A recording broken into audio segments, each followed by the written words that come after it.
Good evening, Glads Nation. Jordan Coker joining you live from the Gladiators locker room here at Infinite Energy Arena in Duluth.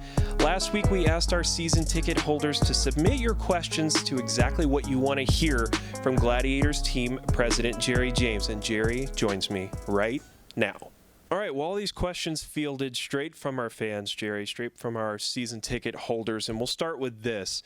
What does it look like for our season coming up this year? When are we planning to start the 2020-2021 ECHL season? Well, as you know, Jordan, we've slated after a lot of league meetings. December 4th is our launch point. Again, there's a lot of variables that go into that date, but as of right now, you know, the season is scheduled to start December 4th. So right now we're putting together dates. We're trying to compile as many as we can. We're working with the arena. We'll get those to the league, and we'll develop a schedule from there. Yeah, and the next big question is the schedule, right? Fans want to know, is it going to be a full 72-game schedule? Is it going to be reduced starting later? What can you kind of shine on that? Yeah, and that is really the hard part at this point of trying to put a schedule together. Pre-COVID, we had everything set. We were getting ready to announce. But now, just with this push in the delay of the game, the season starting, it just becomes a real challenge. Road and home games, available dates. A lot of teams are dealing with issues in regards to capacity, diminished capacity. So all those things have to be taken into account in order to put a schedule together, and that's going on now. But it's not an easy process to go through. Yeah, well, that's understandable. And the biggest question from our season ticket holders is, well, what happens from my perspective, right? Because there's a lot of unknowns. We've paid for a full season package or a different package. What can you say to them that's going to come, especially if there's a reduced schedule, maybe there's more games paid for than have happened? Yeah, and I think the fans, our fans who have been great through this process and who have been great for the last 17 years with the Glads, I think they understand, or if not, we need to do a better job of clarifying it. We're doing everything we can as an organization, as a league, to get a full season in. That's why the December 4th date is critical to us, that we feel that we can get a full schedule in. We can get into the playoff mode and just get through that process. Again, it is about getting through, this season, and that's the challenge. Now, if we can't, and we have to modify, condense, we'll look to what other leagues have done, and it seems to be working, especially baseball. Who would have thought the condensed schedule on that magnitude would work as well as it has, or appears to have at this point. We would look to the same. And again, we would ask our fans, if we do have to condense the season, we'll make it right. We'll look at reimbursements. We'll look at rolling credits over. We'll look to incentivizing for rolling credits over to the following year. I think that's something that our guys that are coming up with in the front office to provide for the fans that are stuck with us, that are helping us get through this situation, and we're going to reward them for that. If not this season, it's going to be carried over into the next. And now when you look at this season and all the possibilities, one that is possible is it still may not happen. Exactly. What does that look like for the fans? What does that look like for the organization as a whole? Because I think it's sort of uncharted waters for a lot of folks right now. And what's some clarity on that? Yeah, and I think what's important, again, to understand is the fact that there are so many moving targets, so many variables. We have the arena, who's a tremendous partner, who's been, the Infinite Energy Center is just working tirelessly to figure out, with their constraints on the governors and CDC's recommended mandate or recommended diminished capacity requirements. How do we get maximize the number of fans in the building? How are other teams dealing with their jurisdictions? There are some folks that have 0 right now. They're not allowed anybody. They have 50 people. So we have to rely on those folks getting through their issues if we're going to travel to another team. The safety, what are we doing to best prepare teams coming in, front office staff, back of the building staff? What are we doing to protect them, and what processes are we putting in place? Working with the league, working with the unions, the player union, working with the arena. Like I said, they've been great in establishing some protocols. There's a lot of moving parts there, and to just say there's one magic answer, it isn't. So it's very fluid. It changes. I used to say monthly, then weekly, but now it's daily. We're constantly on a call with the league, and we're doing the best we can at this point to get a season going. All right. Well, to expand on that point, Jerry, this is obviously a business based in ticket revenue, but there's a lot of factors, as you've mentioned here. What goes into the possibility of the season being reduced, the season being suspended? Because I know it can't be as simple as an on-off switch. No, and you're right. And, we'll start, I could start right from, this decision is based on a lot of hours of discussion with the league. Our commissioner, Ryan Creelan, has just done a tremendous job. The ECHL commissioner in really getting us as much information to the owners and to the board, which I sit on. Every day we're trying to make these decisions, and so one of those things that we rely heavily on, with all these factors in place, like I mentioned, is the ticket revenue, whether it's groups, suites, season tickets, single game walk-ups. It's generating that revenue. It's our corporate sales out there with our major partners, out there selling event nights, special branded nights, season corp naming rights, on the boards, on the ice, events, things like that. All that revenue, it's disrupted in us going after. And so, it's all that effort, all that thought that goes into actively getting these partnerships are really disrupted in the fact that, what if we don't get a season in? And again, when I say what if we don't, that's a possibility. That's a possibility that not only that we're considering as a business decision here with the Gladiators, because we look at tickets sold, sponsorship sold versus salaries being paid, the rent for the players, the busing, the travel, the ongoing discussions with bringing players in from Canada, with immigration, and I can go on. Just operations itself, the uniforms, the equipment, the booking the dates, that all has some sort of fee attached to it, right? That's something we have to pay, an expenditure. So we are looking at those, but as a team. But now I think fans have to understand, Jordan, the league is looking at that as well.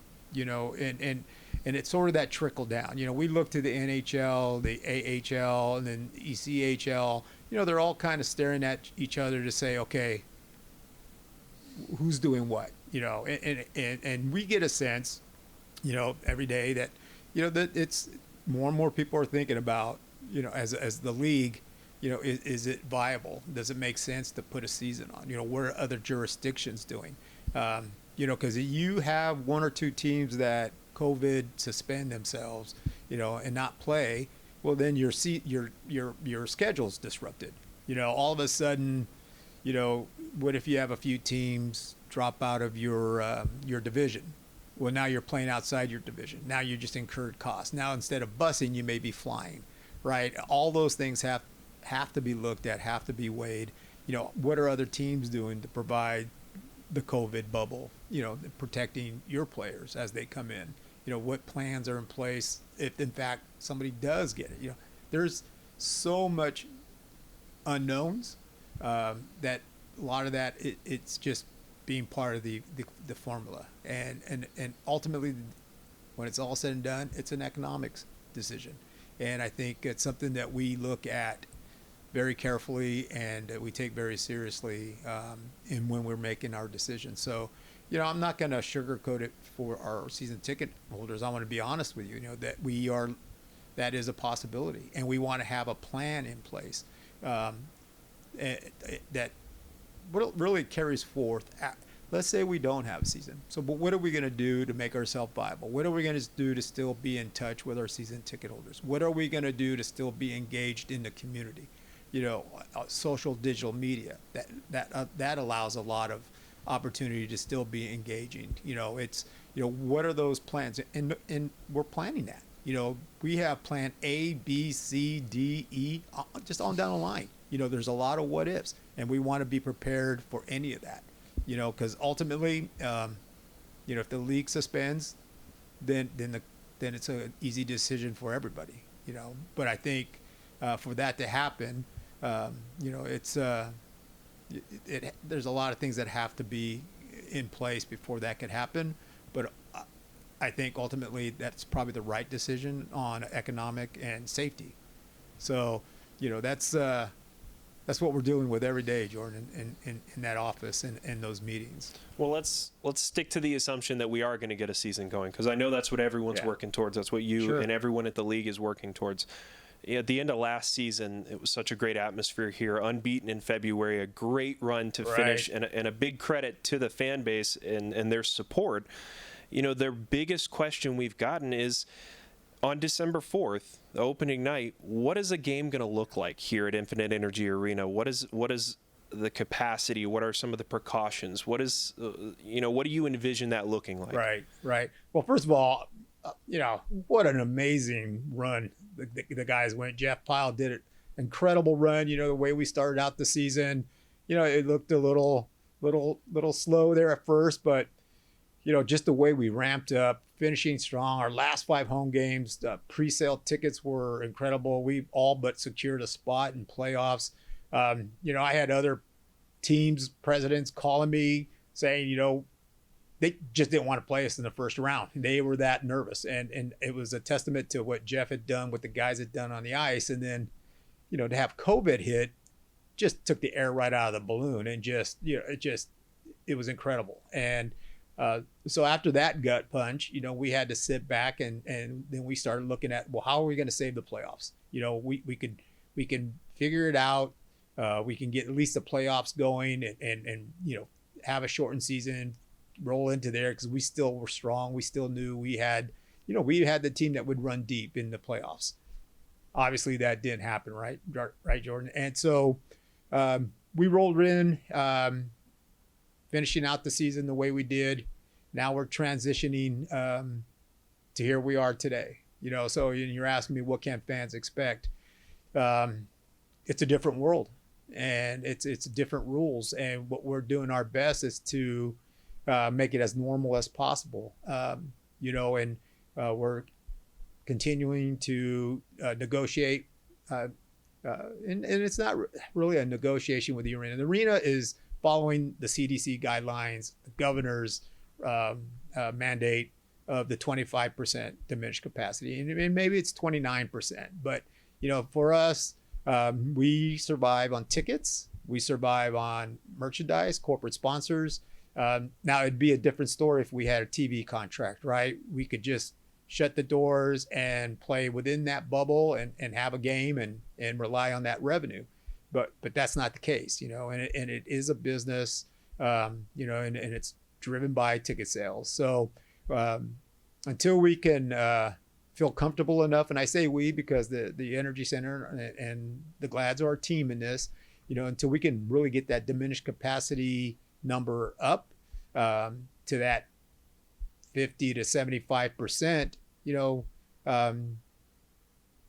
then we could talk about, being absolutely sure that we'll have a season. But then again, also it's a safety issue. Is there enough protocols in place? Is there enough of a bubble in place to protect players, to protect staff? Because ultimately that's what it comes down to, right? Arena staff, everybody has to be sure that they're protected, and we can do that within our best effort. So I think that's what fans could expect. It'll be a little more constraints in place. It'll be a little more inconvenience. But if you're a hockey fan, and you're a Gladiators fan, you're going to support the team to help us get through this, the best way we can. And so that's what we're working on. We want to I'm asking Glads personally, work with us, have some patience, have some understanding. Let us get a season in if that's possible.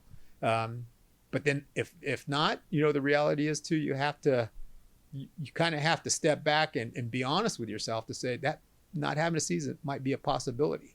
If we can't get past the 25%, if we can't get the safety protocols in place to our level of expectation,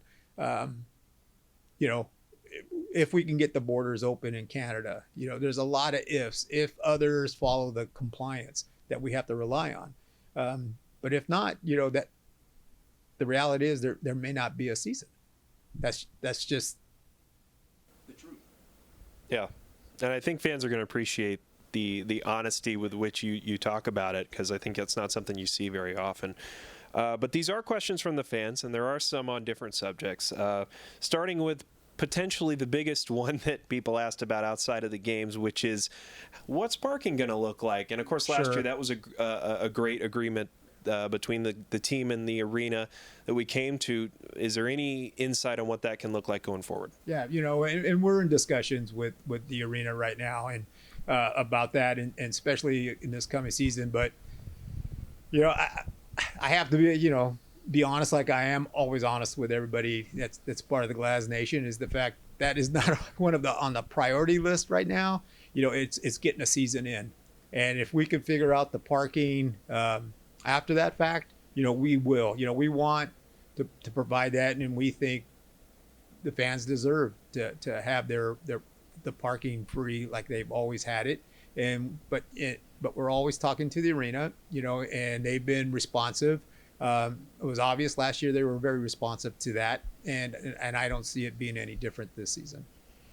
And another question coming in, maybe a little tongue-in-cheek here from Peter O'Connor, but always about can we anticipate the goal song changing again? I know that was a question that came up. Absolutely. I mean, sorry, Pete. So no, yeah, of course not. We tried that experiment. The season ticket holders, the boosters, everybody, they've spoken. That's something that we won't even go near. Yeah, well, I think it speaks to the willingness of the organization to take risks, to try things we haven't tried. I think that's the big emphasis, right? And that's something that you've been willing to do a lot for the team. Absolutely. And along those same lines, Jordan, I think you bring up a great point, is that our fans have been great in receiving a little bit of outside the box, a little more, let's try something different, because it is about increasing fans to see the Glads, increasing our viability in a very, very sports competitive market, right? It's not only Gladiators, hockey in the South. We're competing with college football, high school football, Atlanta United, Atlanta Braves, Atlanta Falcons. You could just go down the line. Hawks. It's a very competitive market, and so how do we find our niche? There's a huge viable hockey community, and not all raised and born in Georgia. We have a lot of transplants. We also have to market to the folks that are from Detroit. They're from New York. Folks coming in from Canada. Just there's and I can go on. And it's not only your general market folks. We have Hispanics, Latinos, African American, Korean, Chinese fans, right? They're hockey fans. And I've had many people come up to me and they talk about the Islanders. It's Korean folks are big Islanders fans. They love hockey. They when they find out, they love it. And they come out, they'll see a game, and they're hooked. And that's a testament to the fans, our season ticket holders, embracing new ideas and new cultures to come in and experience hockey, because that's the only way we're going to grow our presence here, and really stay viable and stay in this market. And again, I'm putting it back on the season ticket holders. Bring somebody new. Bring someone that's never seen a hockey game, that you would, don't label or tag people and assume they won't like hockey, because hockey is a very fast, quick-paced game. People love that. Young, old, just get them out here to experience that. That's something I want to put that challenge out there to our fans. Yeah, and a lot of people say hockey's the best game to watch live, and it really is. So be sure and give that a try, fans. Bring someone new, and you'll be surprised who can really get immersed into the game. Well, Jerry, as we wrap up, we talk about everything on the boiler right now. What can fans look for going forward? And not just as we figure out this coronavirus situation and this season, but even in the next year or two, what can Glads Nation look for and look forward to for their favorite team? Right. We work very hard, our owner, front office staff. And I think what fans need to understand, we do work in hockey. We do put on every year a great events. But they also have to know we work diligently behind the scenes. I think in the coming months, fans are going to be very excited about some of the projects that, the owner has been working on along with myself, not only here in Gwinnett County, but also in other markets. Again, we're a sports business. We look to grow our business. And again, it's a testament to the Gladiators, to the Atlanta market, that shows that, hockey can work in the South. And so that's just convinced us that, possible acquisitions, growth into other markets. Again, having the Gladiators, this anchor in Atlanta, Georgia, and then building off of that anchor. They'll be surprised. So I'll put it out there, Jordan, is to just stay tuned. And I would say probably in 30, 45 days, there'll be some news coming out on some of the projects that we're working on that we can formally announce. But it's exciting. It really is. It's an exciting time for Glads Nation. Everybody, thanks for tuning in. Team President Jerry James, thanks so much for joining us. Hope you guys have a great night and a great weekend.